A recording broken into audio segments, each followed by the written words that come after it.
I'm joined today by Timothy Wangler from Zurich University, a researcher working on construction automation technologies, printed concrete, worked on the textbook of printed concrete, digital construction, and gave me a great tour almost 2 years ago in Zurich of their enormous, at the time it was a $12 million robotic construction facility. And it was really eye-opening to see all this technology in one place. Tim, thank you so much for joining me today. Thanks. Great to finally hook up with you again. Yeah, it was great. The first time we had a lot to talk about the history of the industry, and now we can catch up on maybe some of the progression and how far it's come since then. I think the number of companies involved has increased exponentially in that time frame. Mm-hmm. Yeah. It's been a pretty I don't know. It's a breakneck acceleration in how the technology has been picking up in the industrial sector. So it was a kind of a cool research topic. I want to say that about 8 years ago or so when we first started getting into this. And of course you want to see it enter into industry, but we always have kind of reservations on how much it will actually make it in.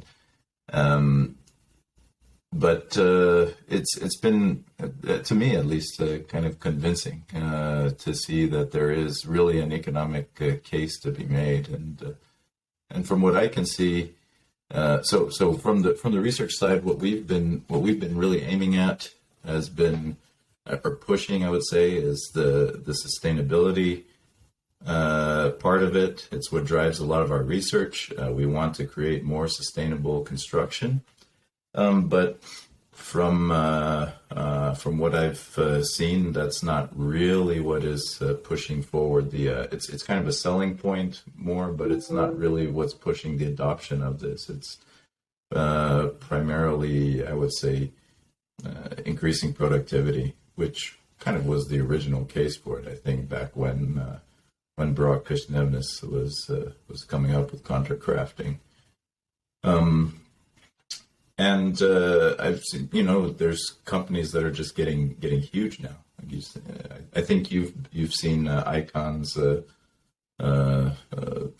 big. They've got like their neighborhood, the neighborhood that they're printing. Some pretty impressive. Yeah, I was there 3 days ago. Yeah, and same with Cobot. Cobot's been growing from year to year and selling printers like mad, it seems. And all sorts of other startups that are just popping up all over the landscape, including in Switzerland. We've got some startup ideas, I think, in the works now. Mm-hmm. Yeah.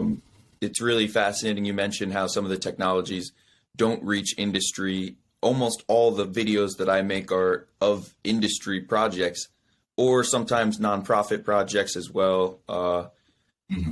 NGOs, I guess, not many university projects, but from your perspective, the universities are always working on kind of cutting edge new technologies, and it sounds like a lot of them don't reach industry often. It's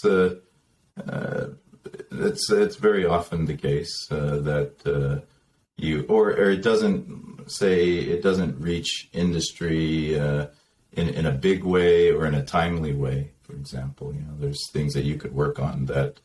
But just take Barak Kushnevnis. He started on contour crafting back in I think even in the late 90s, and he was a real visionary, but nothing really showed up until 20 years later, and it's. The pioneering group out of Loughborough University in the UK, they started on things almost too early. When activity was starting to wane there, was when things really started to be picking up about the middle, I would say, of the last decade. So yeah, it's I don't know, technology. You'll always get hype in technology, but whether or not that hype really pans out is a real question.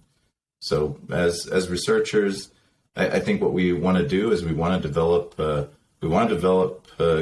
good and interesting technologies. I mean, we just like working on interesting problems usually, or many of us do. You know, some people may have different motivations, and it's nice to see it if it gets really adopted and in the way that we like and would envision in the industry or in the real world. Yeah, I think there's a lot of different technologies that you guys are working on at ETH Zurich. It's certainly not just 3D printed concrete. There's a lot of hype around 3D printed concrete, though, and I think it's benefited in some way from the extra attention in terms of the number of hands on deck. More people working on something maybe increases the pace of adoption or improvement. Yeah, it can be. I was kind of we'd always been like, you know, there's more technologies than just 3D printing, right? And and saying that mainly saying that because, you know, we're working on more technology than just that, so we kind of have a vested interest in saying that too. But I have to say that the case for 3D printing concrete is pretty strong, and from what I've seen, and there's so the book you referred to earlier is from the RILEM Technical Committee. I could talk about that activity in some length later, but yes, the state of the art report that we finished just recently. The same members of this committee are, you know, we publish papers from together from time to time. And at the latest Digital Concrete Conference, the one group of researchers in this technical committee, they published a paper on the realities of additive manufacturing and construction, focused primarily on 3D printing concrete. And what they found was that, most of the things that are being printed are primarily actually still demonstrations. Now, keep in mind, there's typically about a 1 year delay between when you gather information, and this is fast in research terms, 1 year delay in when you gather information and then you actually publish it. You know, we can't publish things as quickly as a journalist can, because it's got to go through all the long review process. Yeah, I filmed back on Monday. I'll publish it Friday. Yeah, exactly. So anyway, what they found was that it was primarily demonstrations of the technology. Although I think that's we're slowly moving into like real business of it. You know, 3D printing buildings seems like almost commonplace now. It doesn't make headlines anymore if you 3D print a building, it seems. But that was one thing. The reinforcement is still, in my opinion, or in their opinion too, in my opinion, the greatest problem facing 3D printed concrete. And as a result, you can't integrate reinforcement in an easy way. Mostly people are 3D printing lost formworks, meaning they 3D print a form for I think you've probably seen this many times. You 3D print a column and then you put in the reinforcement and cast a structural concrete. And that gives you the reinforced concrete portion of your building. And then the rest of it is unreinforced masonry. So it's similar to like a concrete block wall. And that's primarily what they found. And apparently that kind of construction is enough, it seems to, I mean, I haven't seen how much money they're actually going to be making from this, but it's apparently enough to convince people at least to fund these companies that are printing in this kind of a way. Yeah, it's hard to say. The point you bring up about the projects being showcases and demonstrations, it's a good one for sure. And a lot of them, it's hard to even tell at what point is it no longer showcased. If you get the AC system sponsored, the window sponsored, like most of these projects have something where they're getting a cost benefit that's not scalable to thousands of units. Okay. Well, the cost benefit is apparently there. It's coming primarily from replacement of labor, it seems, right? Replacement of concrete masonry labor, or Do you think the any cost masonry benefit's there? labor. Huh? Do you think there's a cost benefit to 3D printing concrete right now? I mean, there has to be because, well, there has to be at least in the long run, because that's the only way it's going to make any money, or the only way it's going to exist in the future is if there is a cost. Yeah, I've been benefit. And I asking think a that- lot of people for a long time to show me numbers behind their construction costs of a printed house. And I did construction auditing for a little bit, so I'll be able to look at the numbers. I can't guarantee they're correct, but I can guarantee they're not irresponsibly incorrect. And Okay. There's nobody's shown me yet. Yeah, there's a study. I have to double check it to make sure that it's that it's saying what I'm saying now, because I think this is what A the McKinsey study? was. I cited it like a year or two ago, and it comes from, I don't know if you've ever had them on your, if you've ever talked to them, but the folks in the from the U.S. Army Corps of Engineers, and they've done really nice work. We've managed to rope them into some of our activities in the RILEM Technical Committee as well.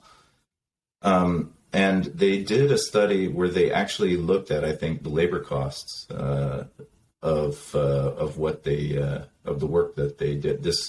They printed, I think it's called the B hut, one of these temporary barrack structures. And even for a standard construction, I think the cost benefit was there. They did the analysis in terms of so I believe what they did was they 3D printed the building. They know the costs of 3D printing that because they did it. And then you can estimate how many workers you need and so on and so forth. And then they compared it to, I think, a concrete masonry building and a poured concrete, so a cast concrete building. So three similar constructions with different construction methods. And I think they found the cost benefit there is coming primarily. They found a cost benefit, and it's coming just because of replacement of labor. You're replacing the labor of the formwork, the construction and the deconstruction of the formwork, and they're replacing the labor of concrete masonry, so the masonry work. And actually another interesting point that so I was just a few months ago at the ICAM conference. This is the ASTM's International Conference on Additive Manufacturing. It was in Florida last year, and they had a panel. It was a really good panel where they talked about automating construction. A lot of talk about 3D printing concrete, and I forget the name. I think it's Matteo Pietrovelli, if I'm not mistaken. Mm-hmm. I think it was him who made this point that what we see is the economic incentive is for labor replacement, and it's strongest, and it's addressed because of the labor shortage, actually. So it's strongest in developed countries like the United States, the North American countries like U.S., Canada, and in Europe, which means that because of the labor shortage, all the labor is moving towards the high-end construction, skyscrapers and that sort of thing. I think maybe infrastructure could be considered that. Whereas single-family housing is where the labor shortage is hitting the hardest. And so as a result, that's the target market for this stuff. And that's why you see single-family houses as the target product, really, of 3D printing so far. At least from what I've seen. That makes some sense, but I'm still confused as to all the groups I've asked to show a transparent cost analysis. some have attempted and they don't really come close. They're missing huge portions of either assembly time, shipment of the material, or wastage. They're not including the waste cost. The incentive for them to show me would be, I have an audience and I've been waiting, like honeypotting this audience to say, hey, somebody eventually will come out with numbers and I believe one day it's going to be cheaper. I can't wait for that day to come, and it'll be a huge day, and whoever is that first person is going to get a lot of flowers. So the incentive is there, I believe. Why wouldn't they? And maybe you could argue they want to protect their secret sauce. They don't want the word to be out so fast that they have time to get as much of the market as they can. But with so much money already in, I don't see what would slow them down. If it's cheaper now, why aren't there thousands of units? Yeah, I have my suspicions. What are they? We can speculate a little. Because I do think that the economic incentive is there, and or at least it's what it looks like to me. And then there's this one study that I mentioned. I'll see if I can dig it up. I'll give it a more thorough read, and then I'll send it your way, because it'll be it could be a nice point for you to have. And it's it's a more it's a government source. They're Army Corps of Engineers. So it's not like an industry source anyway. So I would suspect that they're having trouble. Maybe I don't know. I don't want to talk about things that I don't really know exactly what problems they're facing at the moment. Well, they're all having trouble with almost every aspect of it. I could tell you that part. And it's hard to do the concrete pumping. It's hard to, a lot of parts are hard, and they get through it. And the teams I've seen that are more experienced, it's not stressful for them when something goes wrong. They just adapt and fix it. I'm sure like the ETH Zurich lab handles it. Yeah, okay. So then, in that case, then maybe they're probably just facing the exact same problems that we are, and they're probably, in my estimation, probably a lot of equipment problems. There's always something that goes wrong. This is annoying. We can jump into the nitty gritty a little bit, like the fixometry in the hose. Yes, yeah, things like that. I think that so some of the main problems we have are running at. You always see the successes, right, in the videos. You never see the failures, and there's always failures. There's kind of stupid failures that would come from just simply not getting the right tool pathway to work and that sort of thing. Or just some simple electric fault, stuff like this can happen all the time. Hopper's too empty, hopper's too full, hose bursts. Yeah. And then there's problems that arise from that you don't know about until you start running at scale. So I kind of harped on it I've been harping on it for a couple of years now and talking about scale up and this being the big issue. And scale up to me means scaling up the process in terms of size and also in time. Actually, you're going to have to run processes for hours and hours. And you don't know what problems will arise until you've been in this case until you've been running it for hours and hours. The other problems of scaling up at your size, these can probably be addressed through proper equipment design. But even those, that takes time, and there's still not, I would say, a lot of strong research into equipment design. Everything's kind of hacked typically. The big equipment producers aren't really into the game yet, I would say, although they might be in Germany and some places. There's some researchers that are trickling out into these companies, so they could have something up their sleeves there.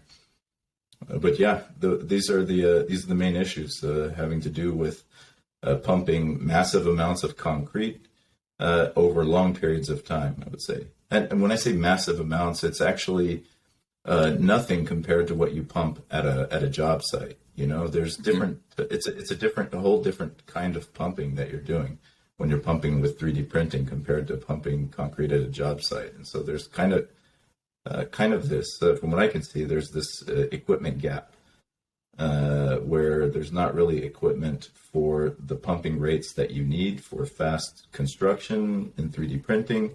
You know, we're still using these mortar pumps very often, although that's changing. And you can't use the kinds of, you know, big old concrete pump trucks that you use on job sites, you know, pumping 50 cubic meters per hour. These types of pumping rates are really not suitable for 3D printing. Yeah, there was a guy at World of Concrete with Spacecrete that said his mix could handle that kind of pumping speed, and they just don't make a pump fast enough to pump it. But those two things, that doesn't really make any sense. One of those things has to be wrong. Anyway, probably his. But the other technologies, have any of them reached industry or starting to reach industry, or is 3D printing construction just far and away? No, I would say that no. Actually, here in Switzerland, we've had so my colleague and friend. She's now a professor in the University of South Switzerland, and she's run a couple of. So in Switzerland, we have a program where it's a public-private partnership where you can get public funds if you have a private partner, and the private partner has to pony up some money too to tackle a mutual research product or research idea, with the idea being that you have an endpoint that's a product that is useful for your industrial partner. And there's already been 2 of those run with the technology, one of the technologies that we've developed at ETH Zurich that's not 3D printing. It's called, we just call it digital casting now. And the idea behind it is it all comes down to set control, you know, hydration control of your concrete. So as everybody knows, you take concrete's great. You know, the architects call it liquid rock because it's plastic for a few hours, meaning that you can change its shape. Obviously, you can deform it and you can put it into a mold, and it adopts the shape of the mold, and then it sets and hardens and makes a rock. Basically, it's the most efficient way we've ever invented to make artificial stone. So the problem is that controlling the point where it sets, you know, is the difficult point. In an ideal case, you would take a concrete, it would be completely liquid until you placed it, and then you could snap your fingers, and then suddenly, so if you imagine your strength like this, it's liquid, and then suddenly you snap your fingers, then it would jump up to the strength that it needs to bear a load, right? Of course, that doesn't happen certainly in applies reality. to printed concrete. When you say digital casting, I don't really understand what you're talking about yet. Okay. Let me. It all comes down to set control, which is what I was just describing there. The ability to be able to, I just say snap your fingers, but in our case, we mix in a chemical admixture, and other people have developed other ways to do this as well, not just us. So in digital casting, it means that rather than in 3D printing, you've got a print head, it's placing layer upon layer upon layer of concrete. In digital casting, you have a mold, and you're filling the mold, and the concrete is setting in that mold over time. Now, why would you want to do that? Why not just use it? Yeah, similar to slip forming. Actually, the project arose originally from a project called Smart Dynamic Casting, which is a scaled down version of slip forming. So exactly like you say, it's like similar to slip forming, but we use it to fill non-standard formworks. So formwork, basically 3D printed plastic formworks and other things too. Anna has worked on really exotic things like filling paper formworks even. To do that, the reason why you have to use this more complicated technology is because the formwork, if you just 3D print plastic, let's say you 3D print a plastic tube that's like, 6 feet tall, and then you fill it with concrete, it's going to explode after the concrete reaches about probably let's say a couple feet, probably. I'm trying to do the conversion feet to meters. And to avoid that, you fill it up a little bit, and then before the bottom breaks, and the reason why it breaks is because of hydrostatic pressure. Concrete that's liquid exerts like a column of water. It exerts a pressure. Yeah, they do that with printed concrete walls a lot too. Oh yes, yeah. Slowly. That's right. Yeah, exactly. So you need some form of if you can control it setting at the bottom of the formwork and all the way to the top, then your formwork doesn't burst, and in the end you can have this you can fill this formwork successfully. And the reason why we're hyped on this technology is because it allows us to 3D print formworks that take any shape, basically. So it's kind of using the technology of 3D printing for that reason, getting shape efficiency. It turns out we've had one run of this using this technology with an industrial partner as a precast producer here in Switzerland, and starting another one in the middle of one now. And it turns out that their primary interest actually doesn't really have much to do with the shape efficiency and filling exotic formworks. It has everything to do actually with being able to demold faster, and demold their standard formworks faster. So it's all about productivity. In Switzerland, labor is expensive. If you get a rush order, for example, you want to be able to, especially overtime labor, and if you get a rush order, you want to be able to fill it as quickly as possible. So that means demolding your columns or whatever your order is as fast as possible, which means just setting faster. So that's what's driven, I guess. And again, it comes back to what I was talking about earlier, which is that it seems that productivity concerns are really what's driving a lot of the adoption of these technologies, and not necessarily the shape efficiency part of it. But maybe that part will follow, and it's helping the companies at least to sell their stuff better. I hope they actually will eventually take it to heart. Yeah, I mean, what you just said is basically the thesis that got me in, just that construction labor has been on a decreasing efficiency, where every other industry technology is increasing efficiency per individual on the whatever it is. There's less people involved generally these days besides construction. So something probably will change that. Yeah, well, pretty big. Yeah.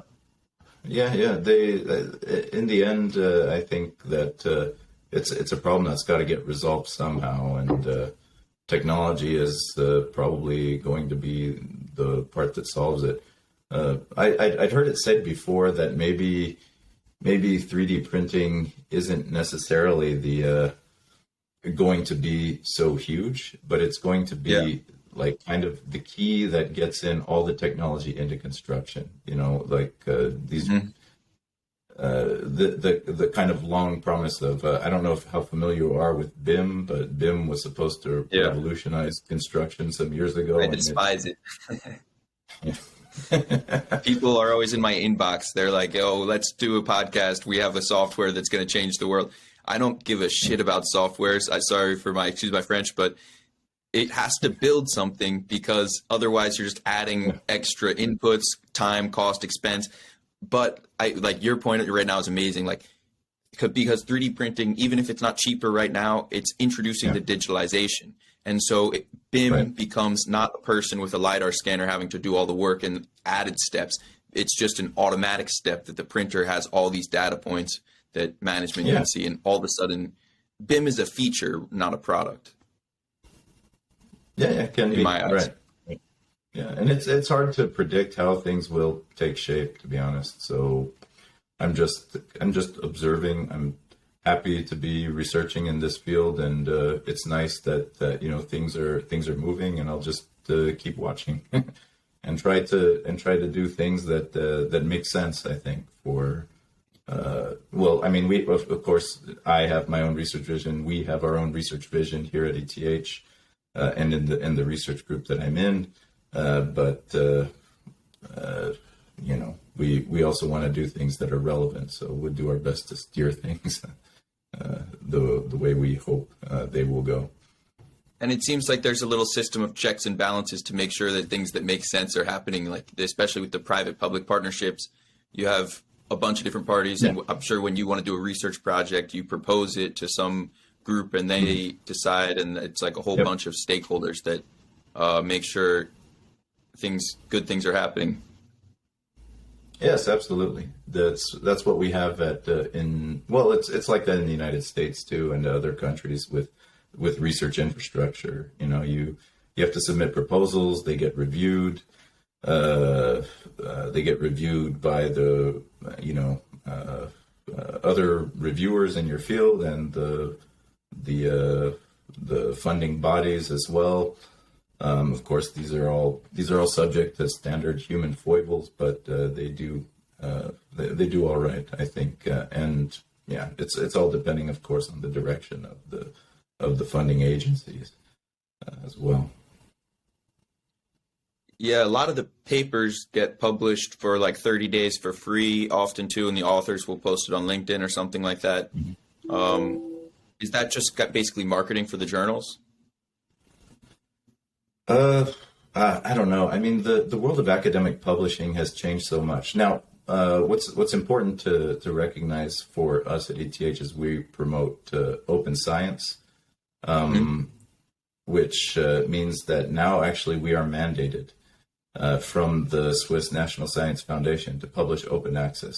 So every paper that I publish, from at least it should be from at least the past few years, should be open access, or at least on its way to open access. And by the way, if you have trouble getting a paper, or if there's a paper that you see, you read the abstract, you want to see it. Very often, the authors will, if you contact the author, they'll send it to you. We're allowed to do that, and so if you ever wanted to read a paper from me or from any of my colleagues, you just you can get it through ResearchGate, for example. They've got an automated system for doing that.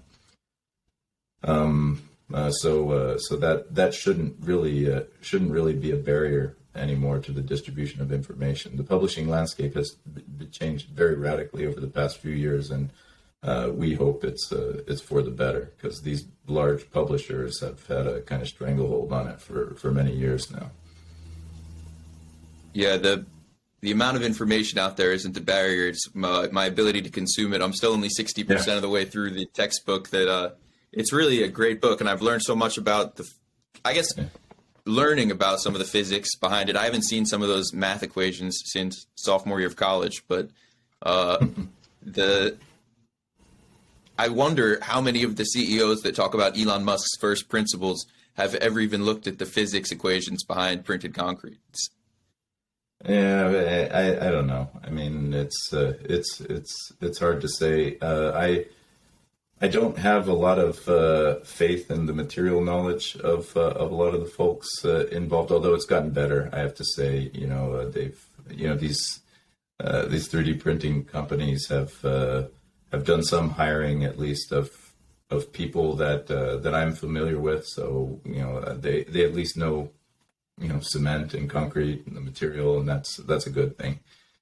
So I think for a long time, I would say that the academic world has far more advanced on this topic, material control, but I think that's starting to change, and hopefully, eventually the industry is. Maybe they're already there. I don't know. I mean, I haven't had a visit, an industrial visit in a while, so I can't tell you how super advanced things are yet.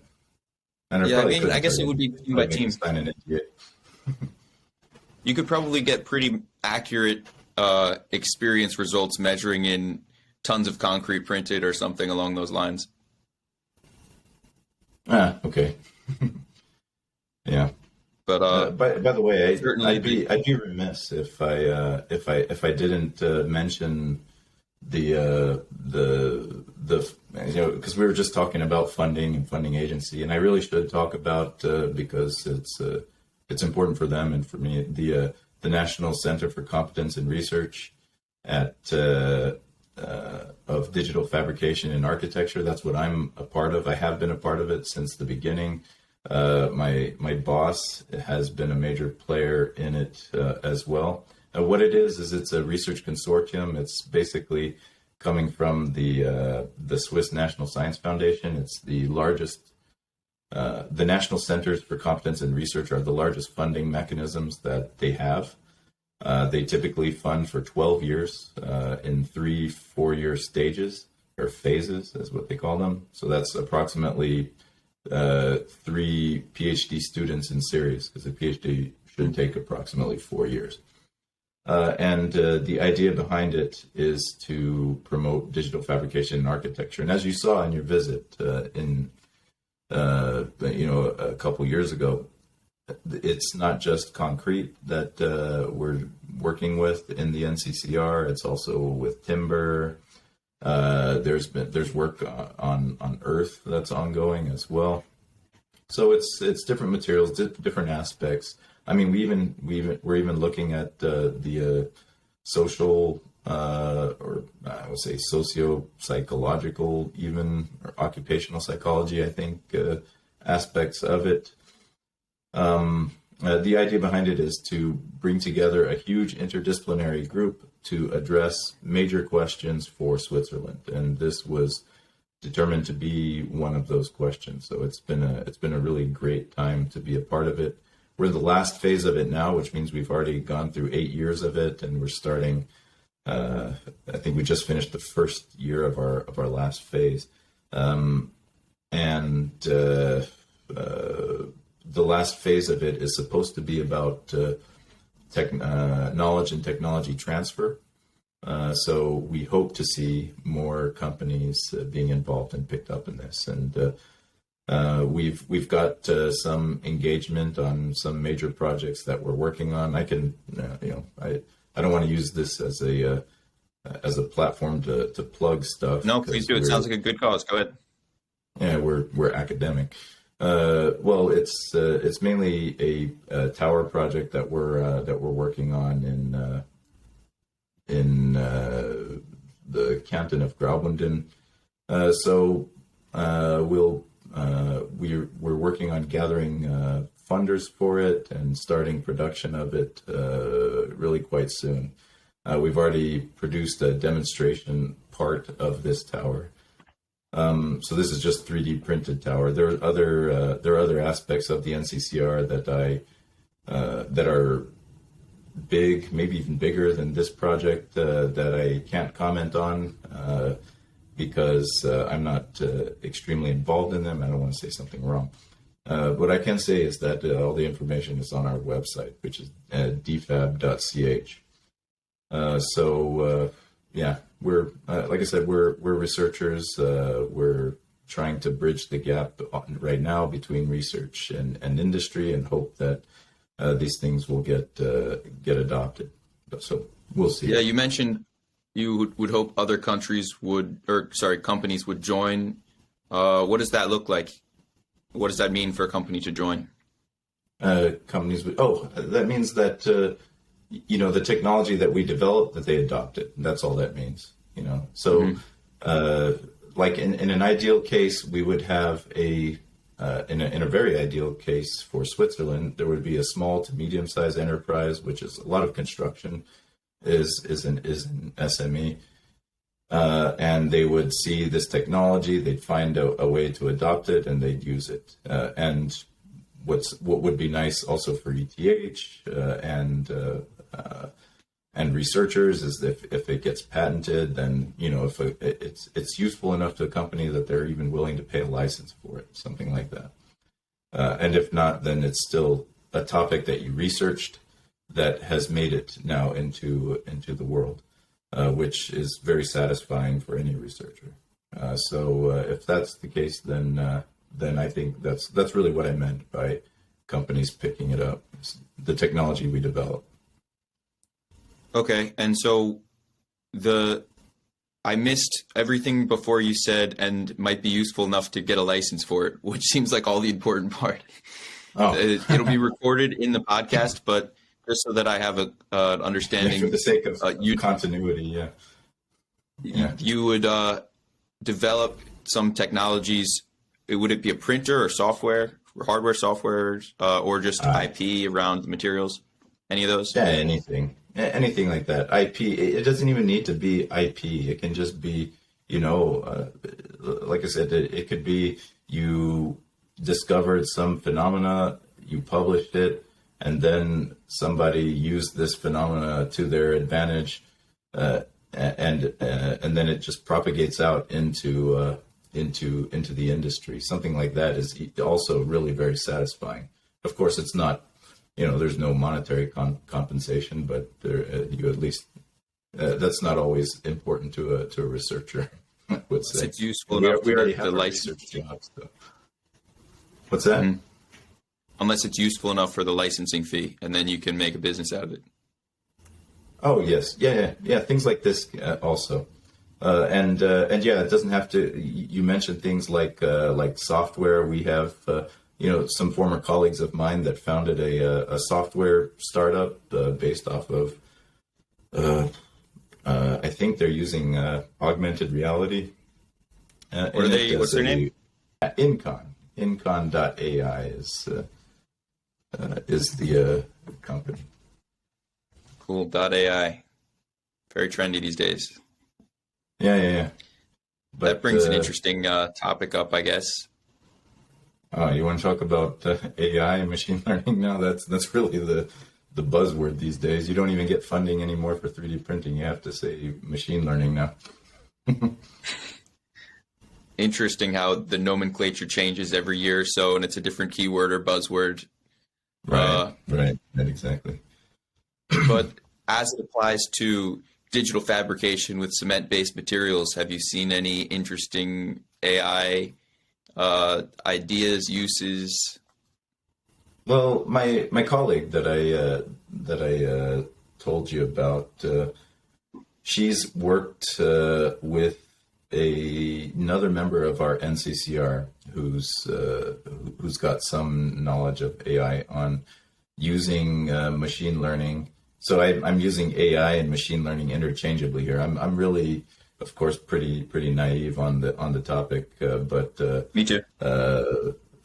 Like as a researcher, I couldn't tell you really too much about it. I have my opinions, and I'll be happy to tell you them later on machine learning. But for this specific thing that I was talking about on this project, they were looking at sprayed concrete and sprayed plasters, and using machine learning through the feedback loop. So spraying something, scanning it to get a profile, and then using machine learning, I think, in some way. I know I'm screwing this up somehow, but machine learning was in the loop somewhere in how to then reach a defined pattern based off of this spraying. That makes a lot of sense. It kind of sounds like what I know SpaceX was welding their rocket ships with an autonomous welding machine that had an X-ray, and then they were feeding the X-ray images into a machine learning system to judge the quality of the welds. So I guess with enough data over time, the machine can take whether it's a virtual image or a LiDAR or physical 3D image, or it can analyze it and do exactly what you're saying. So that's pretty cool. So yeah, from my understanding, AI and machine learning, they're both evolving so quickly that they're both poorly defined. and so Yeah. there's a lot of overlap, and it's hard to separate them often. Yeah, I mean, machine learning is really nothing new. In the past years, it was called artificial neural networks. And in the end, and I had a really nice discussion with one of my colleagues in the institute about this some weeks ago, and the basis behind it. He's a computational physicist, so he knows computation. And in his opinion, and I kind of was harboring this doubt. Let's say, machine learning makes us stupider in a way, because you don't get any insight from it. What it is at its core, at least from what I can see, in the context that I have seen it, is a fancy curve fitting. And that's really what it is. And it's a curve fitting that you don't really understand. So of course we develop models because we want to be able to predict things in the future.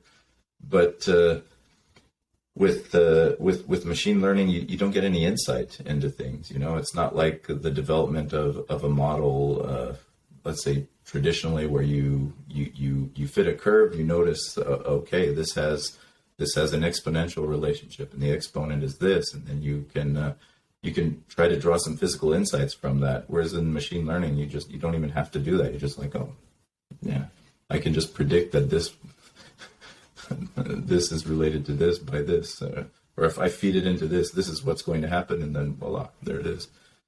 That really struck a chord with me, because I'm not the type of person that learns from being told. I learn usually by how I have to do something myself. So somebody says, "Don't touch the kettle; it's hot." I have to touch the kettle, and then I learn it's hot. Yeah. And so seeing the machine learning is like, you get the insight, but they're just telling you, "Don't touch the kettle." You're not getting the real in life feedback and to make decisions off of. It's like just reading or being told. Yeah, in a way, I think it's something like that. I don't want to sound negative on machine learning. It's just one of the doubts I have of it. But I have seen that, at least in the academic community, that machine learning can be combined well with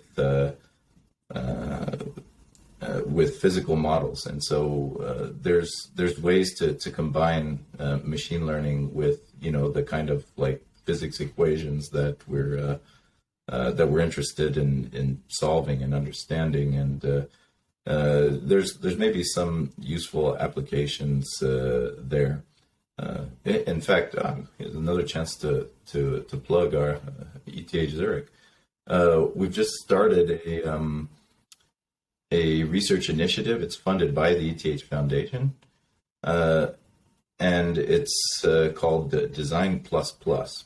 And within Design Plus Plus is something called the Immersive Design Lab, and so it's using tools using tools like augmented reality, virtual reality, and they call it extended reality, although I haven't figured out what that is quite yet.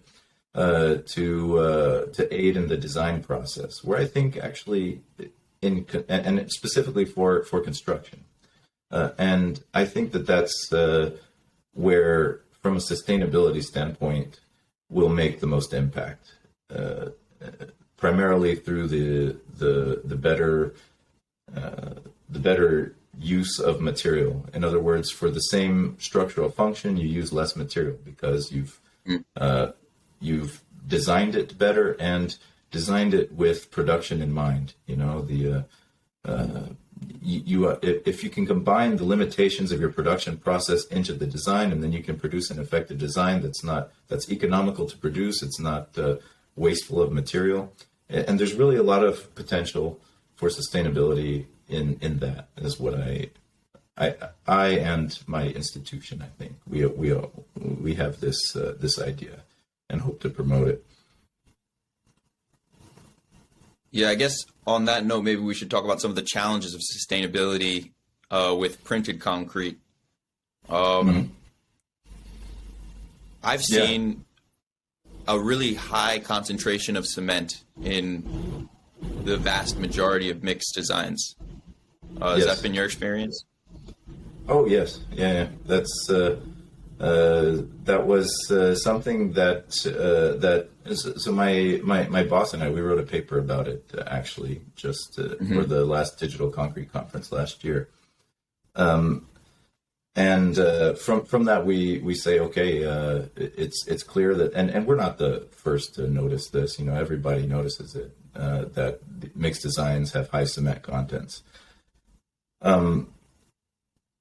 What we say though is that the point that we really try to make is the point that I just made, is that the only way you're going to get any sustainability benefit from this technology is going to be coming from the design aspect. You know, so say instead of making all these 90-degree angles because of the construction method, you make a more curvilinear structure that uses less material overall.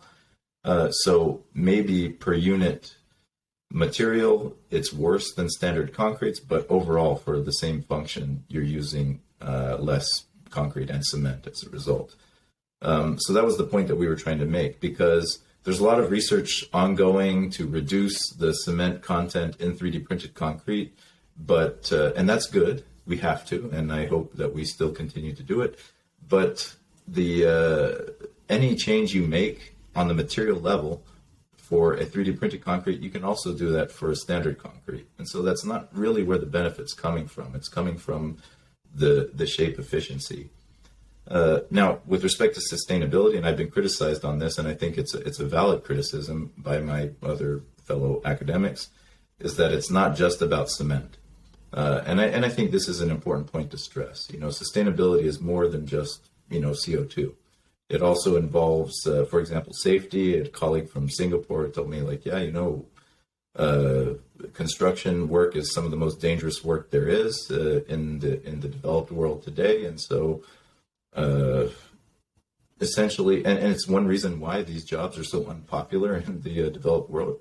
As you've probably seen, it's hard work, man.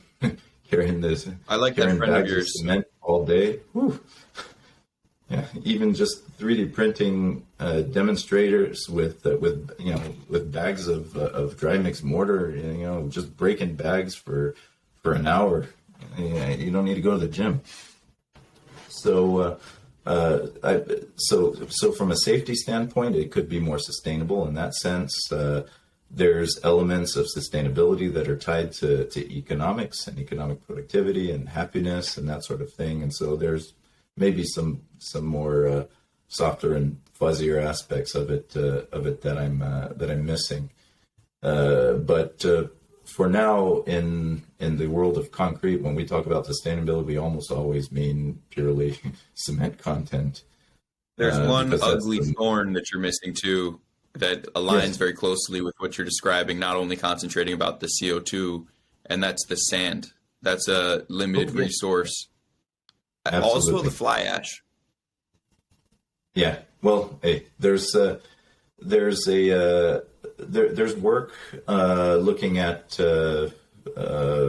different supplementary cementitious materials besides fly ash, because that's always been the criticism, is that we need to find our best bet. Actually, there's a colleague from EPFL, which is our sister institution, but on the French-speaking side of Switzerland. Her name's Karen Scrivener, and she's pushed this narrative very strongly in the past years, and it's probably correct that our only chance, no, it is correct actually, really our only chance at near-term CO2 reduction in the cement sector is through, barring some miracle, it's through substituting Portland cement with other things like fly ash. Now, what does that mean then on a global scale? There's just not enough fly ash. We're already using all of the slag, so slag's another useful one, and we're already using all of it in cements. Almost all of it, I would say. And then there's other sources of fly ash. There's other, like, more exotic things, or people are proposing rice husk ash, things like this.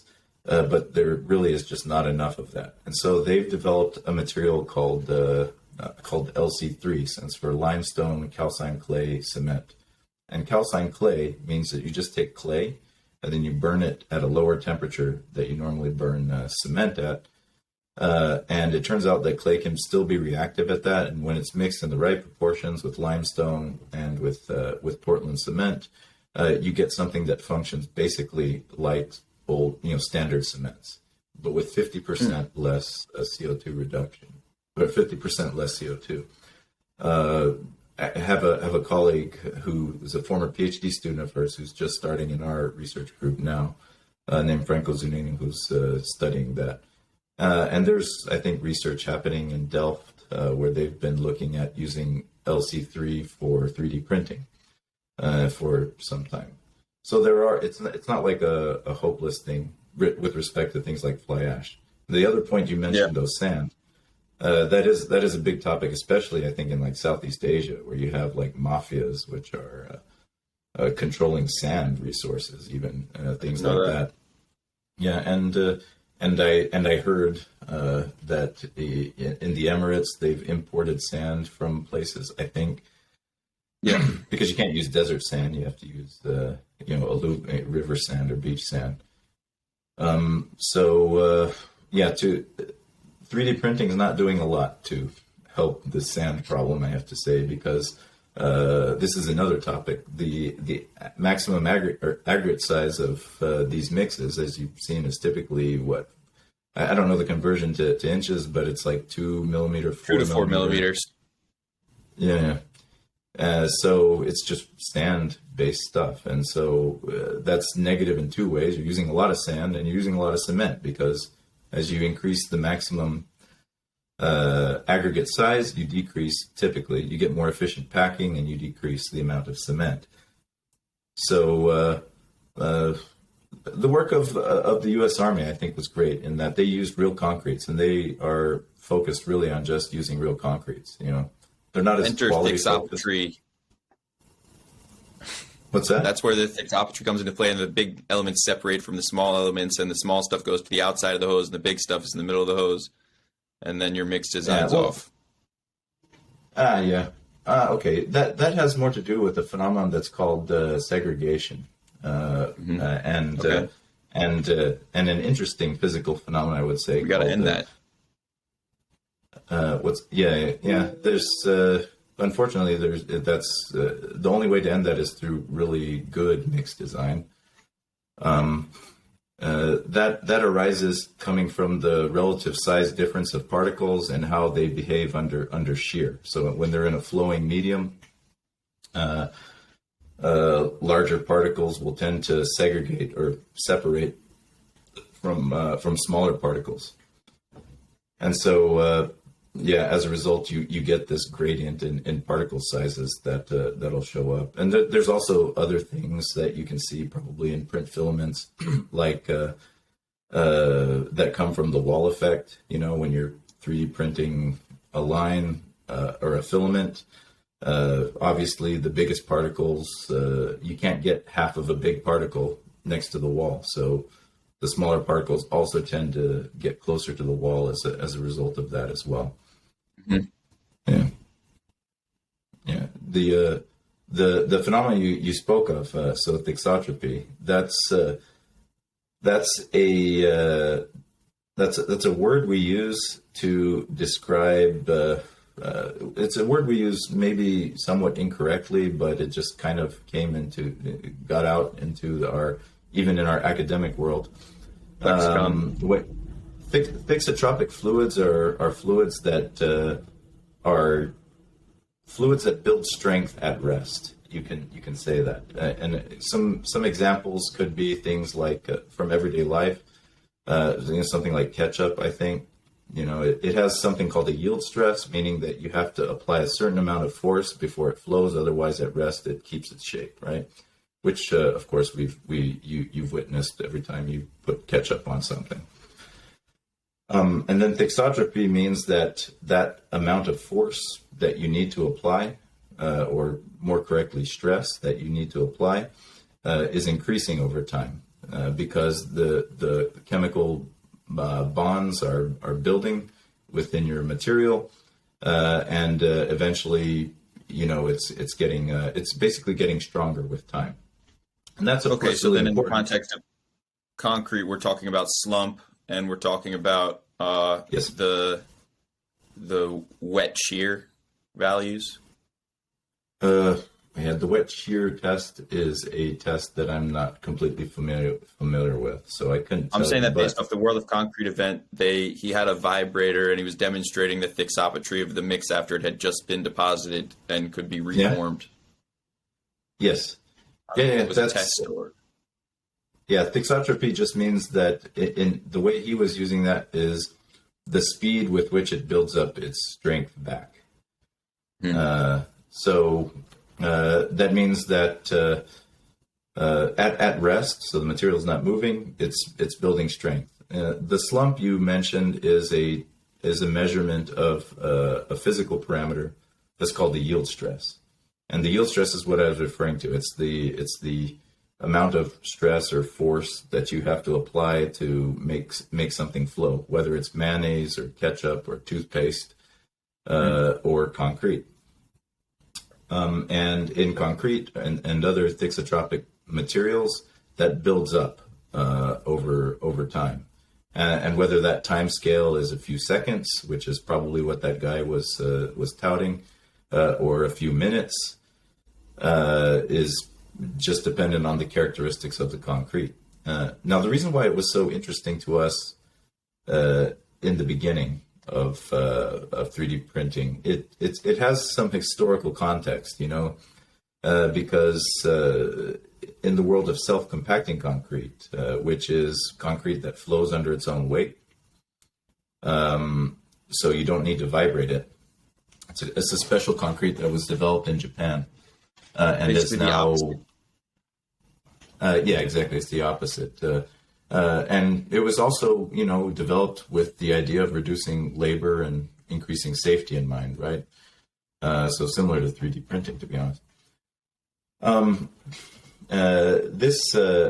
This concrete could be problematic because it builds up a lot of formwork pressure. That's what I was talking about earlier. It's the pressure, hydrostatic pressure from the concrete pressing against the walls. So when concrete hardens and it builds strength, that formwork pressure decreases. In the worst case, formworks can explode, and then you basically get a concrete wave. You have a mess. It's a huge safety concern. So they were thinking to use this thixotropy to their advantage in casting of self-compacting concretes. And it was right around the time that all this research on thixotropy was being examined that 3D printing came around. And so it was like, okay, we can use this also for 3D printing because it's essentially a strength building mechanism. Now the problem with it and using it for 3D printing is that it's a strength building mechanism with a limited ceiling. So what often you see, and actually I've guessed it, but and maybe you can tell me actually because you've been to all these sites. When they 3D print a building, they have to stop typically at a couple feet, and that's because I assume that it's because either they have to wait for the concrete to set to build strength so that they can start printing again, or they're having equipment problems, or there's labor issues that they can't print for a certain amount of time. What's been your experience actually there? Yeah, it could be all three of those things, but mostly the first one. You don't want to risk when a topple happens. The layers kind of like a lot of them fall together. So if you avoid that topple point, that's a huge loss if you're going to lose layers to a you gotta topple. start over, right? A lot of teams have these little semicircle rods that they use to reshape the concrete and make it look like a perfect layer. But it definitely sucks if it falls. I've never seen that happen. So they're being careful, but also the pumping, as you know, the higher they go, the more force they need. So maybe they adjust either the pump strength or throughout the day, printing for more than, say, 4 hours, you're going to have probably a different amount of water at the end of the 4 hours than you need at the beginning of the 4 hours. I guess where the thixometry really comes into play is it has to be enough force in the hose and from the pump to get through, but also it has to have no slump, ideally, when it's deposited, so that the next layer can be supported, right? Yeah. I mean, I don't know about having no slump by that time, but at least it has to have enough strength so that it doesn't deform, or it doesn't deform too much by the time or it deforms in a predictable way, let's say. In an ideal world. By the time the next layer comes, that's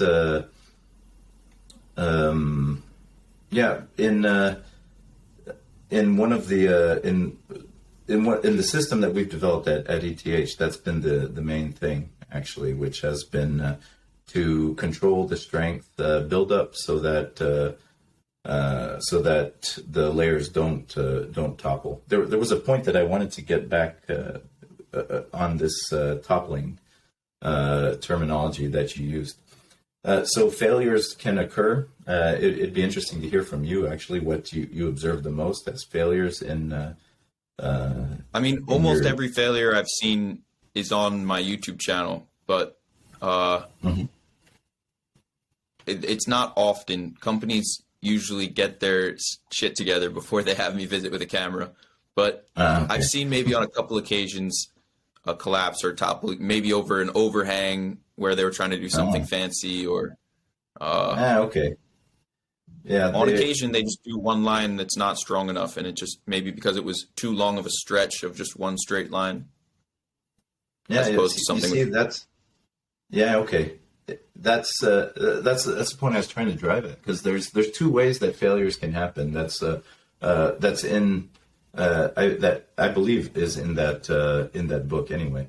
One is a strength-based failure, which means that the strength of the material is not strong enough, is not high enough that the weight of all the layers on the top are crushing it and basically cause it to collapse this way. So it basically causes the material at the bottom to flow. It overcomes this yield stress that I was speaking about earlier. The other way is called buckling. It's elastic buckling. And this is the sorts of, so it's called elastic failure because it's, as opposed to plastic, because there's not material that's being, failing based off of its strength. It's basically, you have if you imagine you take a piece of paper, right? And you can stand it. Imagine taking a piece of paper and standing it on its, or something that's really thin, and then you start pressing on the top of it. Then it'll eventually just buckle out, right? So it doesn't have to be a piece of paper. That's maybe a bad example. Well, pieces of paper can't stand under their own weight anyway because they just buckle.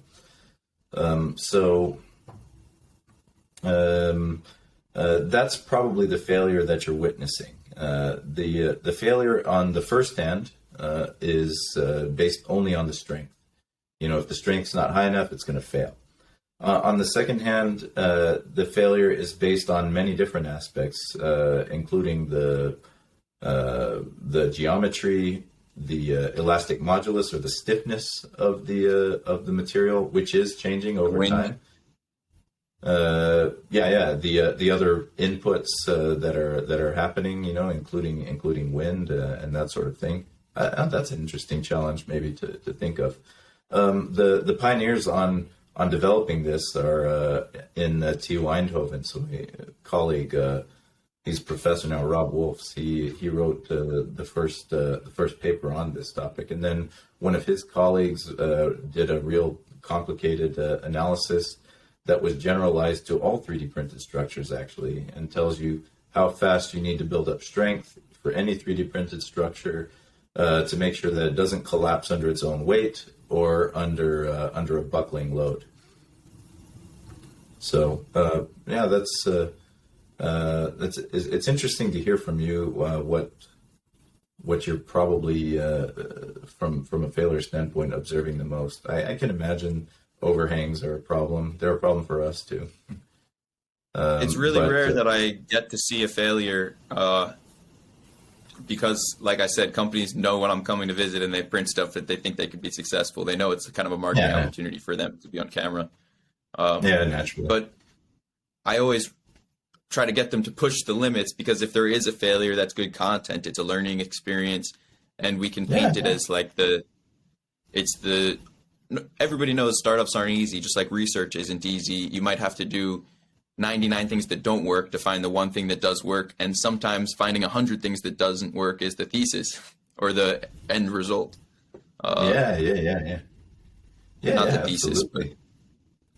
but Well, yeah, is the main thing that you learn. It's putting the failures out there is I think important, because nobody, yeah, and it would be nice also to know what the success rate is for a particular print. To be honest, we've I at least when we were printing on a regular basis, it was like 30 to 50% of the time was a success.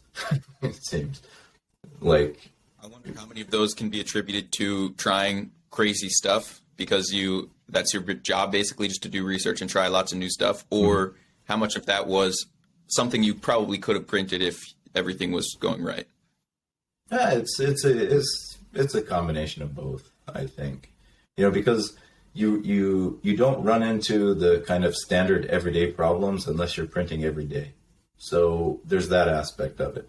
But then there's also the aspect of we're making all these incremental changes because we're researchers, and so we want to try. Okay, what if we tweaked this a bit, or we tweaked this a bit, or what if we tried this, or we tried this? That aspect of it also factors in as well. So you how closely that observe. Go ahead. Yeah, go ahead. Have you closely observed students learning along the way of, maybe it's their first day with the printer, it's challenging for them, and then the end of their PhD, they're like an expert with the printer and everything's, have you seen that change, that shift? It depends on the students and what exactly they're working on.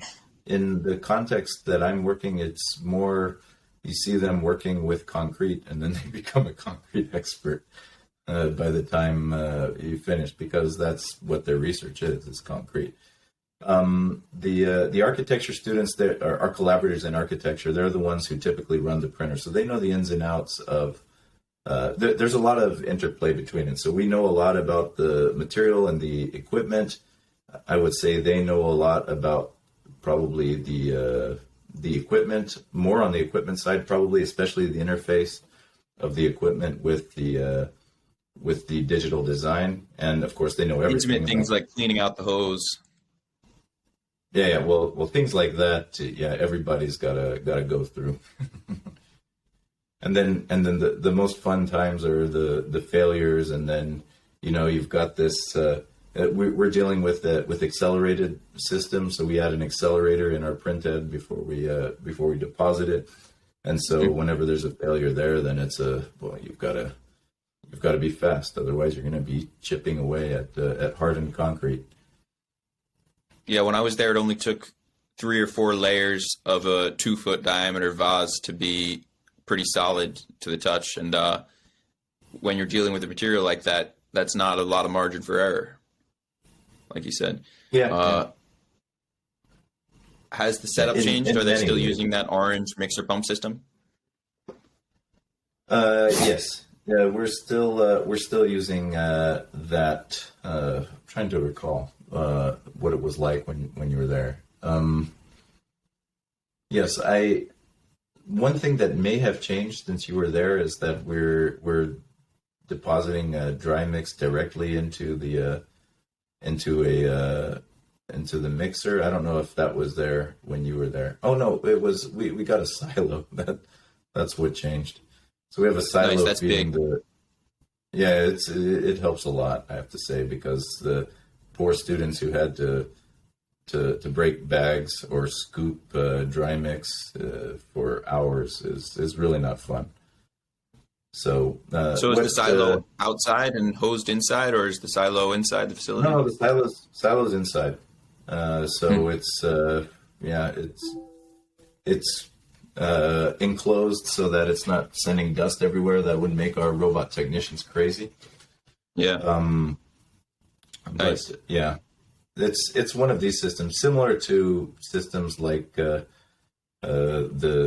I think the Sika system is maybe similar to this. Other other printer companies that are printing very fast are probably doing things like this as well, using dry mixes. It's not the most cost effective way though, or sustainable actually. What's the alternative? Well, I think that what Cobot is pushing, which makes a lot of sense, both from the economic and the Oh, you mean a batch blend sustainability. mixer? Yeah, exactly. So it's still a dry Mixing. mix. You're just mixing it on site versus getting a dry mix delivered. Well, the big difference from a cost perspective, the big difference comes from the fact that you can use local materials. You don't have to. So imagine a company makes a printer that can only work with material. They supply the ink, right? Basically, it's like making your own ink versus buying the ink from the company. And buying the ink from the company is very, very, very expensive. So having the ability to make your own ink is important for a number of reasons related to cost, but also for sustainability, because you don't typically make, or at least you don't typically buy dry mix concretes. You know, something with a large aggregate size. You typically mix those in batch plants, and you proportion them based off of your local availability. And so using batch plants will make also printing with real concrete, with large coarse aggregates, a better option or a more feasible option. Mhm. So, Yeah, I've heard some people talk about the reason I asked. Maybe you were talking about like a concrete getting delivered in a truck, like it would traditionally for concrete that's getting poured in former. That's like the most convenient way you could imagine if you could plug the truck into the printer, but it doesn't really seem to work that way. yeah, well, yeah. So there's a lot of I've thought about this a lot of what really makes the most sense. You know, so you could use a concrete truck to deliver a huge batch that you just print, right? That's one option. But to me, the problem there, and we experienced this because we used to just mix huge batches. We have a batch plant at ETH Zurich, a small batch mixer, but it's big for us. You know, it's like 250 liters. So you can make some fairly substantial batches with that. The problem is if you run into a problem, then you have to throw the concrete away. And this, you know, if you have to throw away an entire concrete truck, I know that happens from time to time on job sites, sure, but it's an expensive problem. These little miniature batch mixers really make the most sense because they're mixing concrete in batches that are not huge, but not too small either. Or let's say it does this. It removes all of the technical problems of continuous dry mixing, right? If feeding in a dry mix and continuously mixing it with water, it removes all those problems without getting the problems of waste. You know, if you run into a problem, you would just throw away like a 60-liter batch, which is nothing compared to a massive, cubic meters of concrete that you'd have to throw away if you had a problem otherwise. So Yeah, you have less chips on the table. What's that? less chips on the table. Yeah, It's less of a risk. right, exactly. So you're, and it's kind of going back again to this to this range of production rates. Maybe that's the word I was trying to use, is production rate. And there's not a lot of equipment development that's been done for the production rate that's relevant, for the production rate and the product type, the material type, that should be relevant for 3D concrete printing. And so we've had to use a lot of these kind of hacked solutions of mortar pumps that are typically used for plastering, and things like this to create 3D printing systems. So Yeah, that's a great point. About scale. Like if you just want to do one home, the solution's way different than if you want to do 10. Is way different than if you want to do 100 versus 1,000. Like there's the same system's not going to be the same efficiency for each one of those things. And I know a lot of groups did their first home hand mixing their concrete, so they didn't have a concrete mixer. They might have had a 5-gallon bucket, and they just have one guy constantly mixing to dump it in the extruder head. A few of the demo homes were printed that way without a mixer. Who was doing this? There's guys, I did a podcast with them, Strong Print 3D in Canada, mixed their first stuff by hand. And also Vertigo did some mixing by hand for a while. Yeah, hand mixing, that's pretty hardcore. Actually, we've done it from time to time, to be honest. We're not using a shovel though. I mean, that's what I'm saying is hardcore. You know, we have these little hand mixers, the double helix hand mixers, so it's still work. They might have had something similar. Yeah, okay, good. Guys mixing it with like really hardcore than otherwise. Yeah, but then you graduate to bigger sizes, and then like you're saying, the batch plant mixer, maybe if it was super predictable, then there'd be a benefit to the larger one. But when you have a risk factor, it's really harmful to have to get rid of that much mix, because it's double or triple the cost of regular concrete. Yeah, actually, yeah.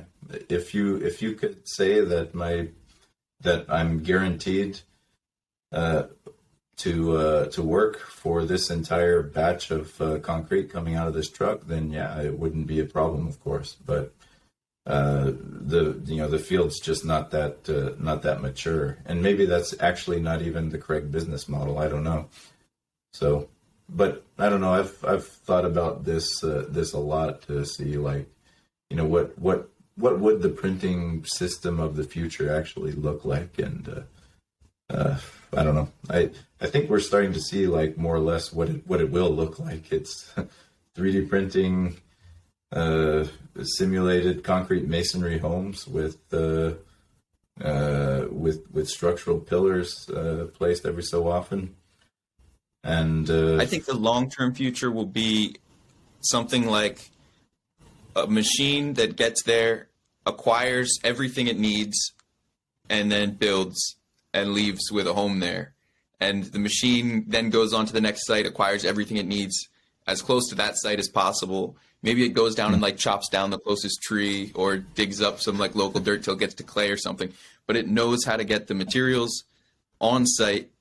It knows how to deliver the materials on site. And I don't think I'll be around to see it, but hopefully we take a couple steps in that direction. So similar to what people are proposing, basically for construction on the moon or on Mars. Huh? I guess so. I don't care too much for the space stuff, which is as an Elon Musk fan, that's hard for me. But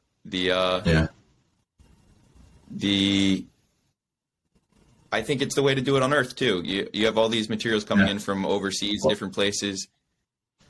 Yeah. It's what drove a lot of the Army research, the U.S. Army Corps of Engineer research, is that, you know, they're dealing with construction sites with a severe labor shortage. Obviously, they have to use local materials, and they have to be able to construct something usable with based on what they have. And so that's kind of been the vision behind their work, I think, until now, which is to use local materials and to print with concrete. like I said before, quality isn't their greatest. It's the army, quality Yeah, isn't the main. with enough human effort, that's possible. It can be done. You can acquire all the materials locally, but I want it done with no people. Yeah, yeah. Yeah, there's still a lot of significant work to be done there. Then, when it comes to I don't know, identifying, categorizing, that sort of thing. Although I'm sure that can be done. They're using it right now. This type of technology here in Switzerland. There's a company that's they've got an automated. So they're making recycled concrete. So the recycling process is difficult because of the sorting. You have to be able to sort out whenever you demo a building, all the crap just gets thrown in. You've got pieces of wood, you've got wires, Bar, shingles. Yeah, you've got everything. Insulation. And the robots technology is identifying. It's a pick and place robot on a gantry system, and the material's running by on a belt, and it's identifying the material and sorting it.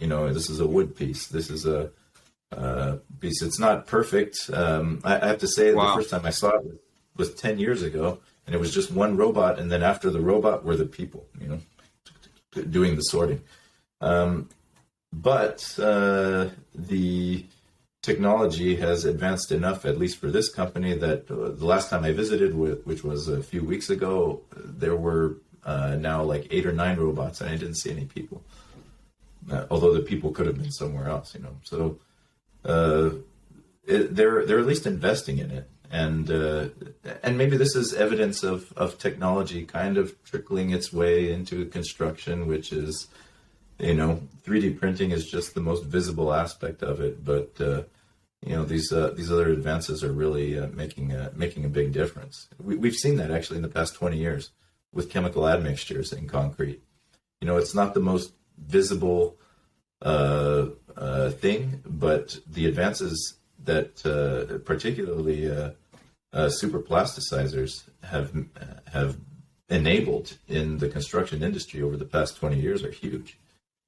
So, yeah, but they're just not visible, and so that's why I think maybe we'll start seeing all this technology trickling in ways that we didn't really imagine, but are making huge impacts. Have you guys messed around with silica-based geopolymers at all? Oh, geopolymers. That's a controversial topic in our research community, I have to say. We do have a colleague at ETH Zurich who's looking at using geopolymers for particle bed printing. So a PhD student who had developed a particle bed printer where particle bed printing. I guess I think I was running through your list of the people you had, and you had Enrico Dini, right? He's great. So I had another group from Germany that does it as well. Yes, yeah, Dirk Lovka. He's a colleague, so somebody that I know. He's part of the Ryland Technical Committee, by the way. You've probably seen his name in the book.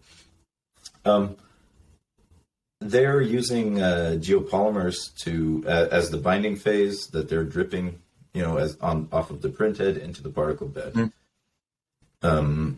So I couldn't tell you much more about it than that, other than that's what they're working on. Now the and what are the downsides, negatives of geopolymers? So a person who would tell you in much more detail is a professor from who I mentioned from EPFL, our sister institution. So geopolymers have been touted as a kind of a magic bullet, and for concrete, and maybe they could be, but the problem comes from the activator. So geopolymers are at their core you need some kind of chemical reaction to occur, to form a solid phase that serves as the binder, right? And then you bind all these aggregate particles together, and that's your concrete. For that to happen in a geopolymer, you have to dissolve. To happen in any cement, really, you're dissolving phases, and then you're forming new phases. For geopolymers to work efficiently, you have to have fairly high pHs. So you have to have very alkaline solutions, because the higher your alkalinity, so pH runs on a scale from 1 to 14, 1 being acid, dangerous acid, and 14 being basic and dangerous base. Cements are typically in the pH range of 12.5 to 13, which isn't super dangerous. If you wash it off your hands, you'll be fine. But it's not. That's why we can work with it, I think. But for geopolymers, they're typically at fairly high pHs, although things may have changed in the past years. I mean, you're at 7 to 13. 14 is the top of the range, so 13 is pretty high up there. Right, but it's a logarithmic scale, though. So okay. That means that one's 10 times stronger than the other, and so on. And makes sense. And how it impacts you biologically is different. So, for example, I think, if I'm not mistaken, like lemon juice might be a pH of like 2, and acid that will kill you is a pH of 1. So, I think, don't quote me on that. I'm going to look that up real fast just to make sure I'm not lying to you. Lemon juice pH. It's about. But logarithm scales like earthquake magnitudes. I get it. Yeah, exactly. So each number is 10 times stronger than the one before. Now, anyway, for geopolymers, they're more efficient the higher the pH is, and higher pH means greater danger. Let's say on job sites, which is one of the negatives about it. Because you have to have training or protect the workers somehow. The other downside of geopolymers is, like I said, it's being touted as a kind of magic bullet to address CO2, but to produce the activator in the quantities that you need, it's going to be as bad or worse than standard concretes.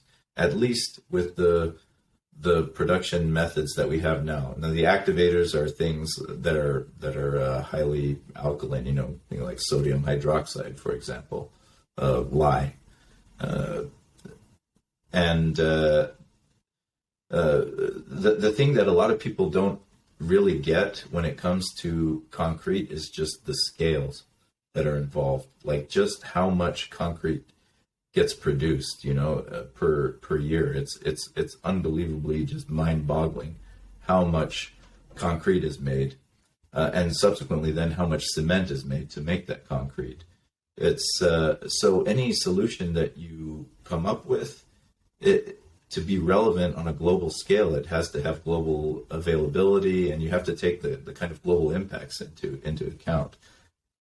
And so to produce the amount of activator you need for geopolymers, it's could be problematic. And now that doesn't mean that geopolymers are useless and that we shouldn't research them. I mean, for a topic like 3D printing, they could actually be, and they are actually quite interesting, because in a 3D printing system, in theory, you can encase things for safety purposes, right? Just like you do in any production facility. And they do have the advantage of having faster setting times. And this is, of course, extremely useful. There's I think a PhD that just finished in Australia, where they developed a really fast setting geopolymer system, and other groups, are working with 3D printing geopolymers. So geopolymers is a pretty vague term, right? Huh? Geopolymers is a pretty vague term, right? So it's silica-based geopolymers, and there's all kinds of different geopolymers. Oh, yeah, but the only one that's probably got really any relevance is silica based, I would Hmm. imagine, right? Because Okay. you're trying to bind. Uh, well, when it comes to binding chemistries, you really don't have a lot of choices that are relevant at large scales. You know, and silica is one of them. But I don't know. Maybe there's other geopolymer based systems, but the only relevant ones are, you know, silica and aluminum. Yeah. Yeah, we talked a little bit about material science and how that's, I guess it was a pretty new field, and it's expanding. Is there room for unknown geopolymers to emerge? Um, you mean the geopolymer field is new? I guess geopolymers and other materials, anything that could be used in construction digitalization.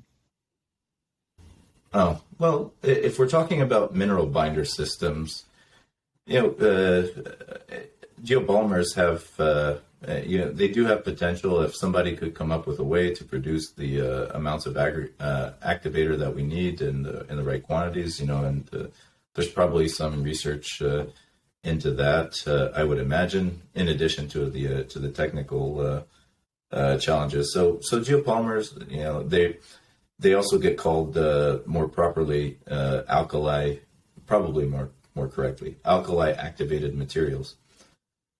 Okay.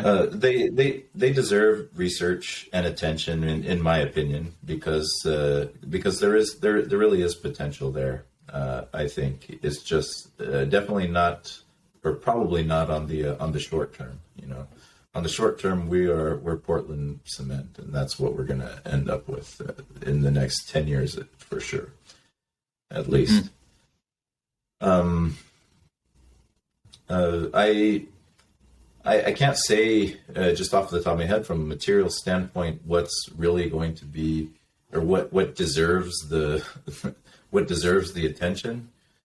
Sure. You know, I'm just a regular old researcher. I'm not on any funding bodies.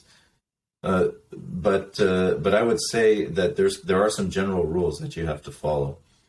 Um, if you want to have a real impact. And probably the biggest one is that it just has to be has to do with global availability. Whatever mineral binder system that you're working with, it's got to be globally available. Yeah. And something also, if you want to have an impact, something that would mimic that the current use of mineral binders, you know, so people can adopt it easily and without difficulty.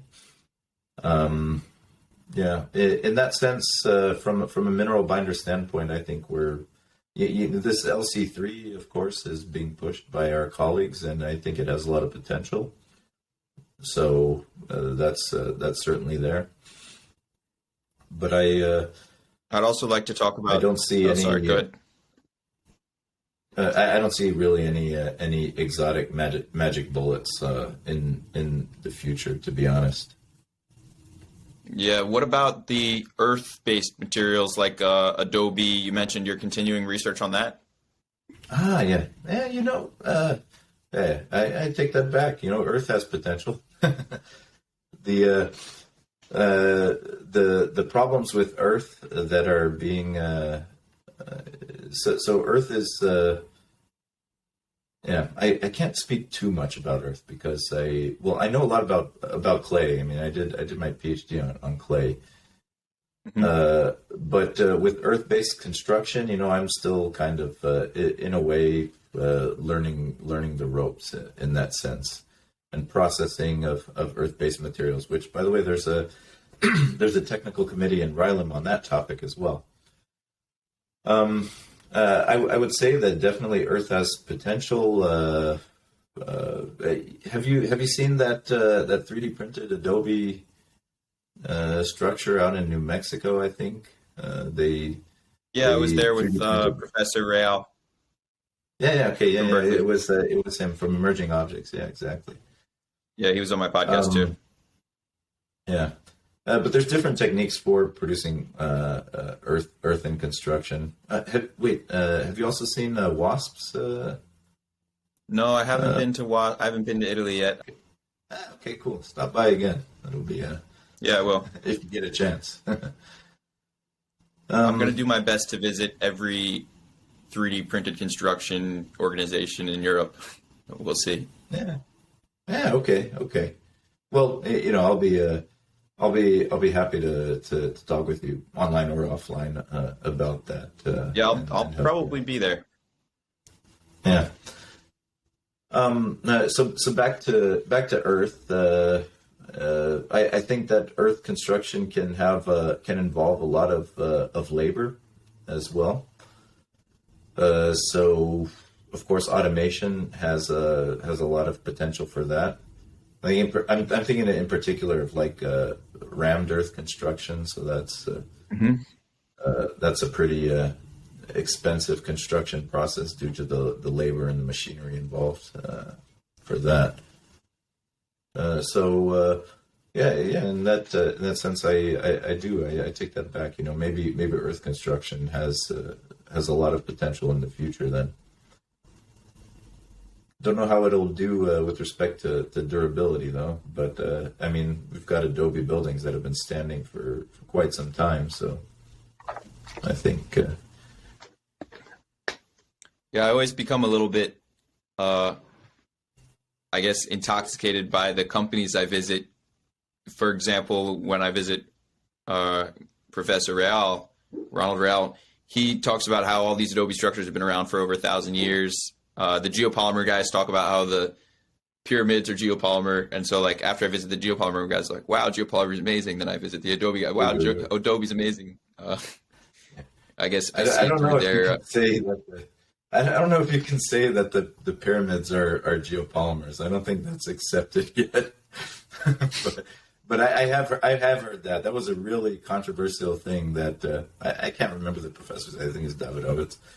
Mhm. When he made that hypothesis. So, I've but basically yeah, heard every like major structure claimed to be geopolymers at one point or another. Like the Roman concrete was geopolymers, the aqueducts were geopolymers. The yeah, people claim everything is geopolymers.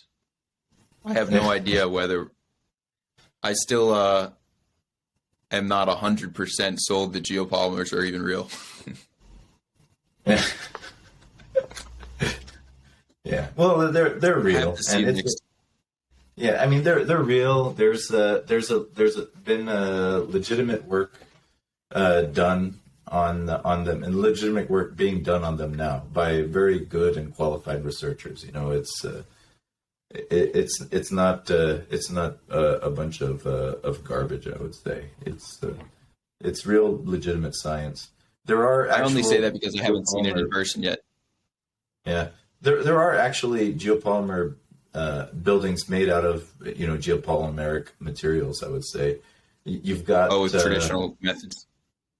right in Australia, especially they've cast pavements and buildings. I think out of what I would say are real geopolymers, and then you've got buildings from the 1960s, actually in the Ukraine, unfortunately in Mariupol, I believe, were made from more slag cements, which is not really Portland cements, and I think maybe produced hydration products similar to geopolymers.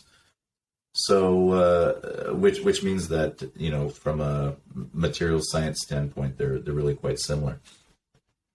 So there are real structures out there, and other things, precast components, railroad ties, for example, have been made out of this material. So it's real, but whether it's going to have the impact that a lot of the proponents say it is can be doubtful, I would say. I That can don't be doubt said it for a as lot much of as others, but technologies. what's it? Yeah. But hey, every technology needs its needs its evangelists, right? So, in the end, in the end, if a good technology doesn't have have an evangelist, then maybe humanity misses out on something good, right? And that would be a terrible thing. So, Yeah, the devil's advocate side is 99%. a good evangelist can lead humanity down the wrong path. Yeah, but you've got to go many different paths before you find the right one, I guess. Yeah, luckily I don't think I'm in an evangelist position yet. I just hold the camera and I guess I enable other people to be evangelists and That's fine. point the camera at real experts. Yeah.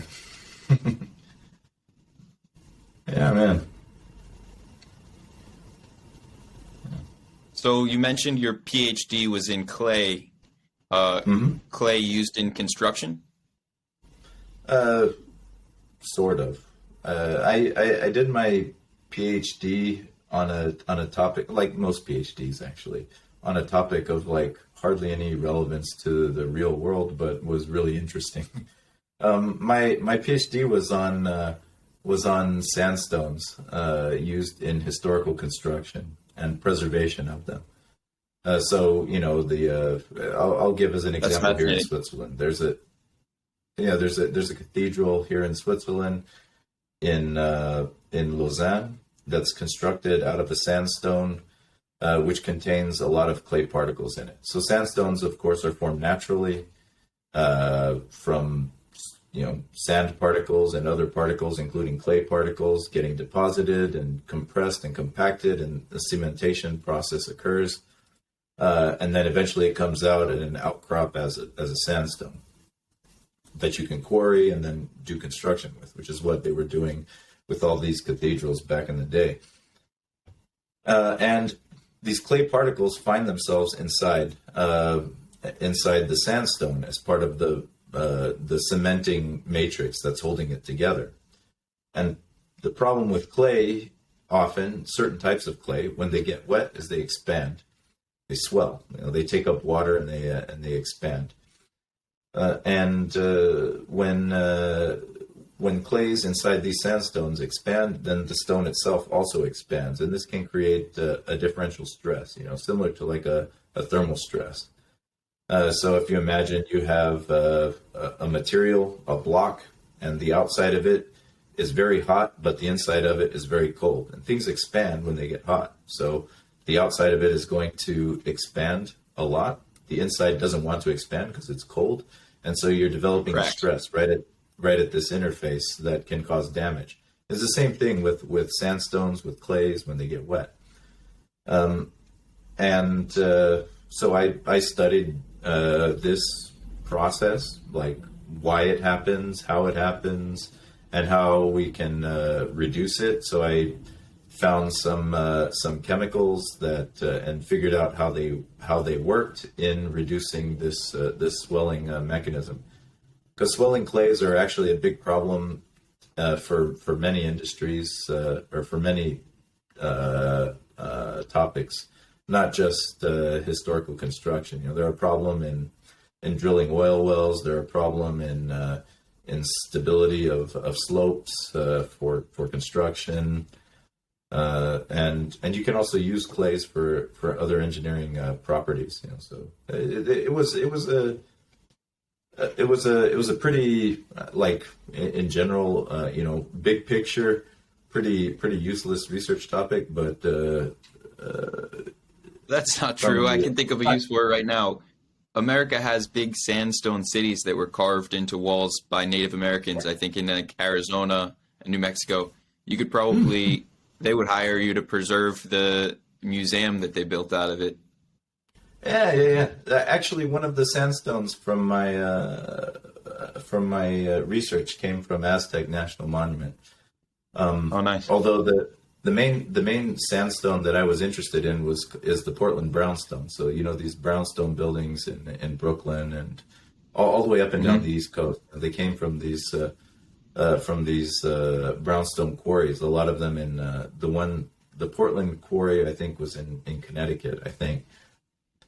And Oh, they have Yeah, much yeah, deeper pockets than the Native American Museum. yeah. Yeah, but anyway, I don't want to say that the research that I did was useless. It wasn't. It was just, not. It's not like it wasn't a super, let's say, sexy topic like biotechnology or cancer or anything like that. But PhD research is just it's all getting a PhD is just about getting into a problem and figuring it out. To be honest, figuring it out in an academic way. It's the scientific process. You develop you create a hypothesis. You have to frame the problem, create a hypothesis, test your hypothesis, and go through that cycle many times. And then, if you're lucky, you can find out something that's super interesting and cool and fun for yourself. And if you're really, really lucky, it's cool and fun for everybody else too.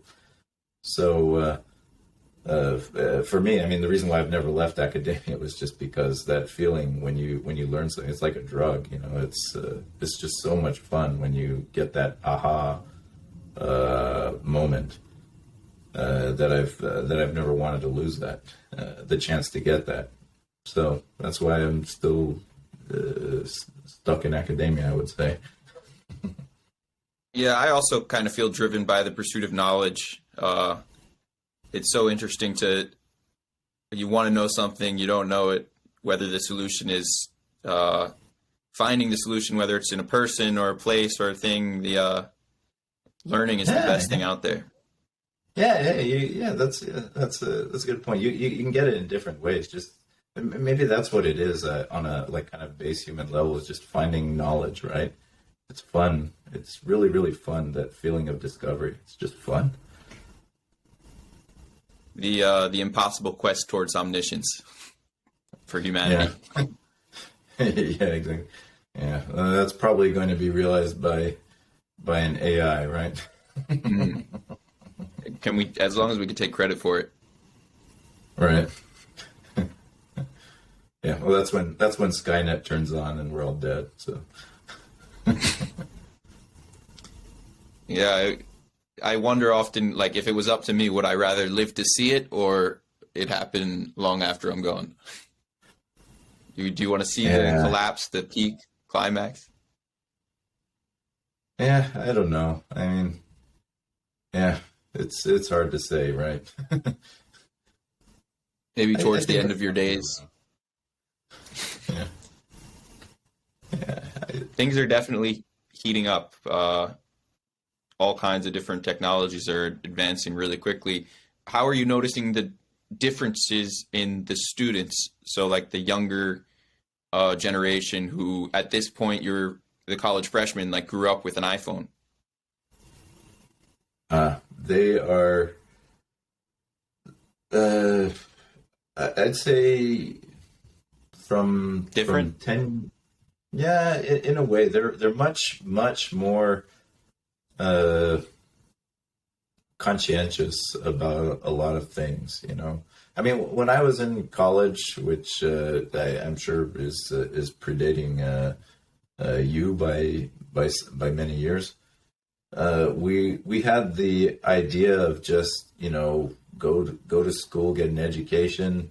STEM is the best because of the starting salaries. You get a good job, and then you work in this job. There still at that time wasn't as much this idea of like hopping around from job to job, although that was starting to become a trend. You get a job, you get the white picket fence and 2.5 kids, the whole shebang. That was the idea then. Nowadays they're more about at least when they're students. Maybe when they get into the real world, things change a bit.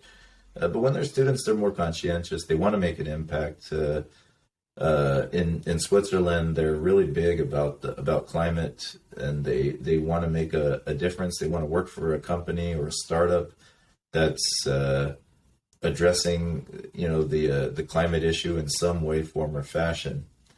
uh, and that's one big difference that I've noticed is this kind of more conscientious student in terms of thinking more.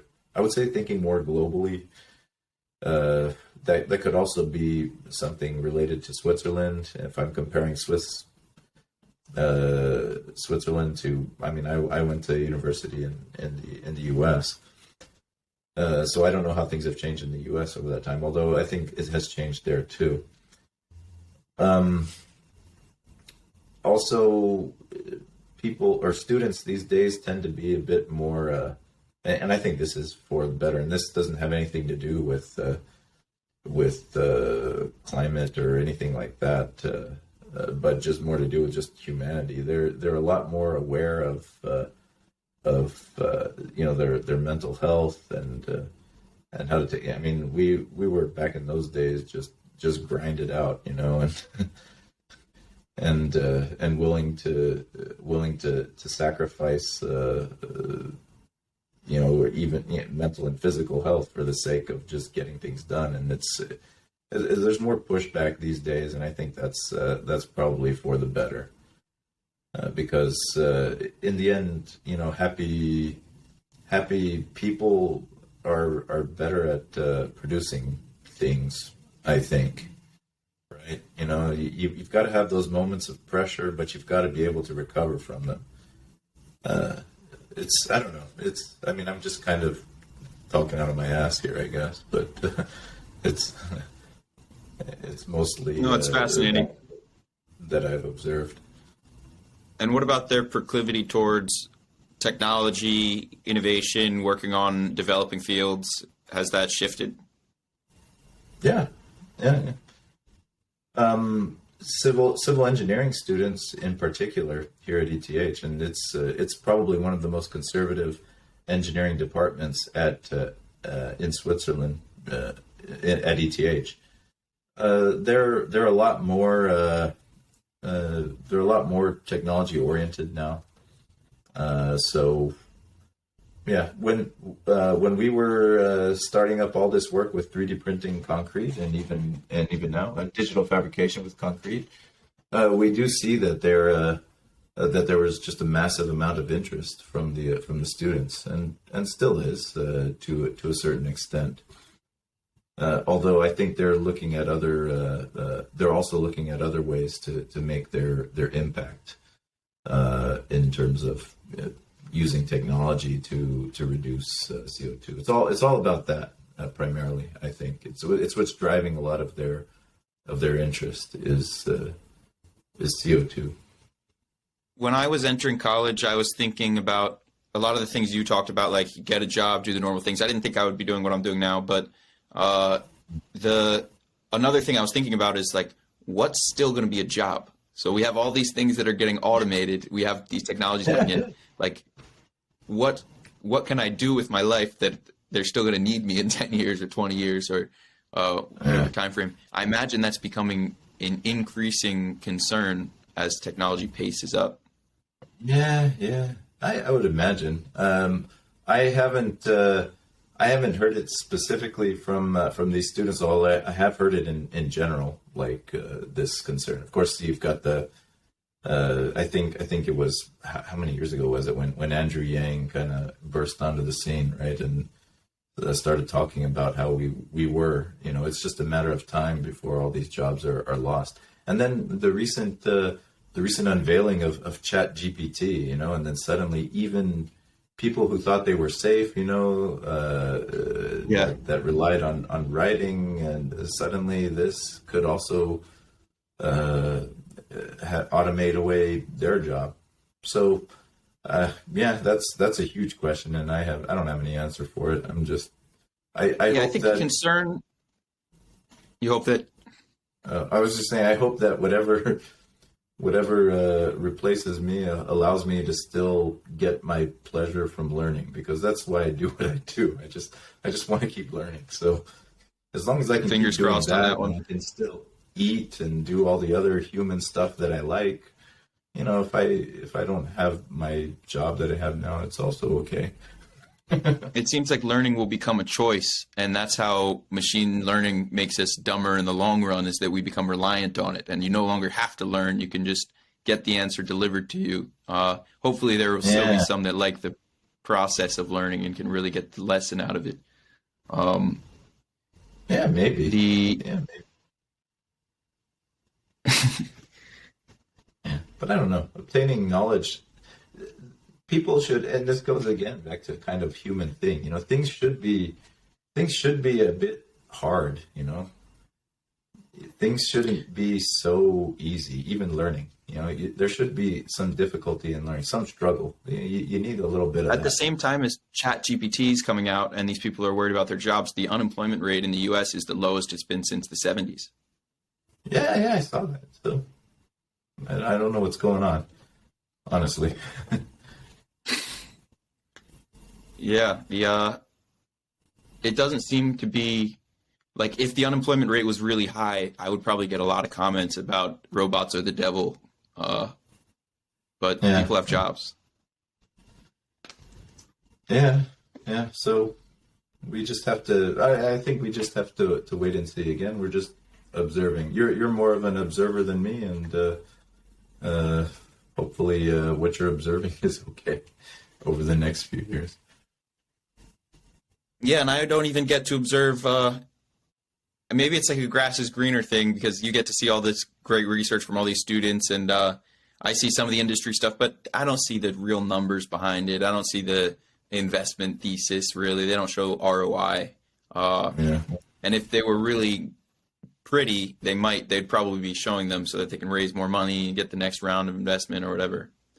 Uh, yeah. Well, yeah, but yeah. Coming back to that, we'll see. I mean, in the end, you can't fake it for too long. At some point, you got to put up or shut up. So, I, from a kind of personal standpoint, I hope that there's some survivors that come out of this, or I hope that they all survive. But if they don't all survive, and probably they all can't, I hope that some of them do, because I think there's a lot of potential good for humanity in automating construction, and it's I hope we can do it. I hope it's not a bunch of hype. You can't discount that it might just be a bunch of hype, but I hope not.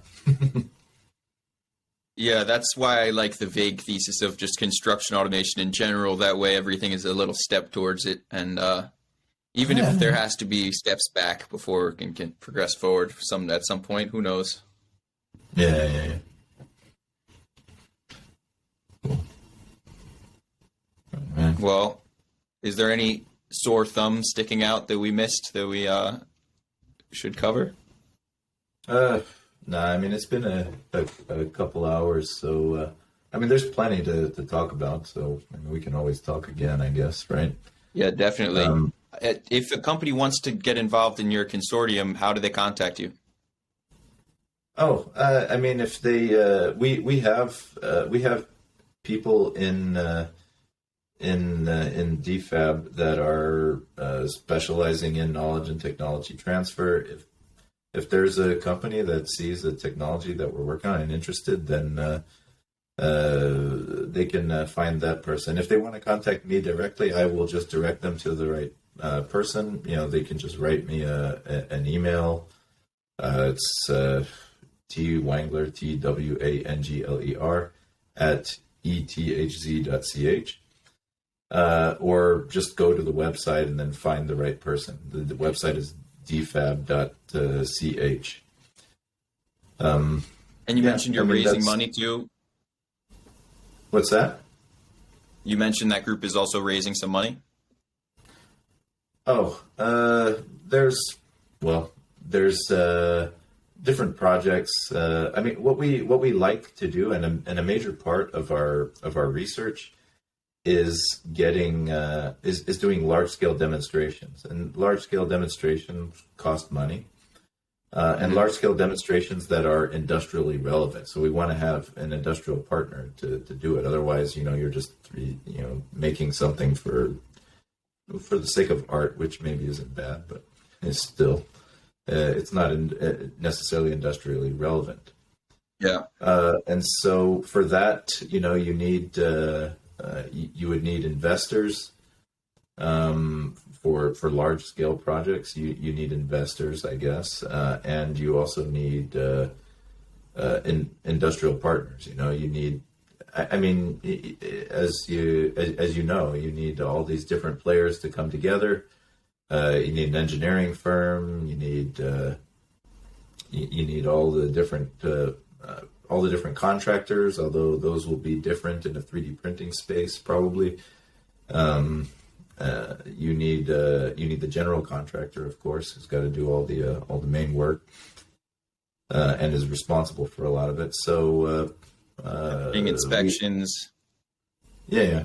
I mean that those parts are being taken care of, I think, but there's certain other aspects of it that I think are still being done. And it's not just, and I only mentioned this project because I know about it, but there's, I'm sure, other projects within the NCCR which would be happy to have industrial partners to create demonstrations, because that's what is I would think needed from our side, is just somebody who's interested in the technology that we develop and wants to put it out into real use in the real world. Yeah, so Solid. Well, this has been a really interesting conversation outside the box of what I usually talk about on the podcast. I think it's the first academic podcast I've done, and it's been pretty enlightening. And it's been great. Hopefully we can do this again in maybe 3 to 6 months, whether it's virtually or in person next time. And yeah, sure. I mean, I'd love to. And we didn't get, I don't know, we kind of meandered a lot, so I didn't know how this would evolve. But if you want to get into more of the nuts and bolts and the nitty gritty of certain aspects because maybe I'm not sure who your audience is, but there's probably a significant part of your audience that knows probably nothing about cement and concrete. And it's a good chance to do a bit of education there, because there's people who would say, like, oh, the concrete has to dry. And whenever we hear this, we go, it doesn't dry. It hardens. It doesn't dry. So aspects like this that you think your audience could benefit from. I mean, I could talk at length about that if you want. Yeah, that's a great idea. That would be good, I think, for maybe even instead of the podcast, which has a smaller audience, that would be good for my main YouTube channel, which has a typically bigger audience. If we somehow did like a 8 to 12 minute video of maybe even 20 minutes, I don't know, but key principles, I don't know, along the lines of what you're saying, to educate people about concrete and cement. Yeah. Actually, yeah, something like this. It could be like little short bursts. I mean, I don't know how much editing work has got to go into it and that sort of thing, but something like that, actually, I'd really be happy to do, because there's a lot that people really don't know and have to learn probably the hard way about it. And then there's a lot that you've probably observed from a practical perspective that we're sitting in our academic ivory tower. We're not really in touch with the real world in many ways. Although I would say in a civil engineering department, at least you're forced to be a bit in contact with the real world. I think that sounds like a really good idea. Maybe we can talk about it offline then. All right, cool. Well, thanks again, man. It's been great talking to you. Yeah, it's good to talk to you too.